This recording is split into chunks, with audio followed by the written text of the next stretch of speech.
Rahul, what are some of the companies that have influenced how you've built your company?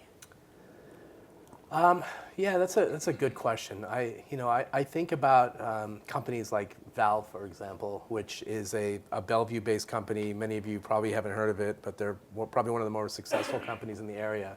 I think they're probably worth in the range of 10 billion or more, and they build video games. They have a pretty private culture, but generally they have a lot of fun doing what they do. And Valve was one of the biggest influencers in the area of esports. So I kind of look at a company like that. I think about my days at Microsoft, and I think Microsoft was probably the best move I ever made. I was there for around 4 years. And you had sold a company to Microsoft? No, I sold a company to HP. Okay. And then I joined Microsoft eventually. That's where I started Microsoft Ventures. But the one thing that I love about Microsoft was the culture of giving. Every year, every October, we would look forward to the giving campaign and be able to bid on like certain things, Seahawks tickets, parking spots, things like that. And Microsoft would always double your donation. And man, that has like stuck with me since. That culture of giving has really kind of changed the way I think about the future and what I want to do in the future in terms of philanthropy and things like that. So yeah, those are sort of two kind of weird takes on where I'm at. But when you look at what we do, and people ask, about unikrn. Look, at the end of the day, we're a gambling company. We're a regulated gambling company, and we're betting on video games. And people think it's nuts, but it actually isn't. If you play games like I do, I've been playing since I was a kid. I'm in my 40s and I still play video games. I might be an anomaly in my 40s, but the people in their 30s are not, and the people in their 20s certainly aren't.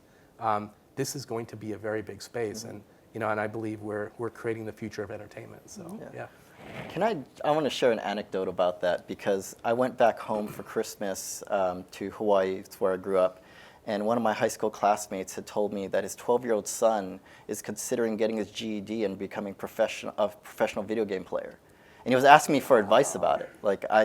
And I have no idea what to tell him, except that if I could have been a professional video game player, I would have been a professional video game player. That's a thing.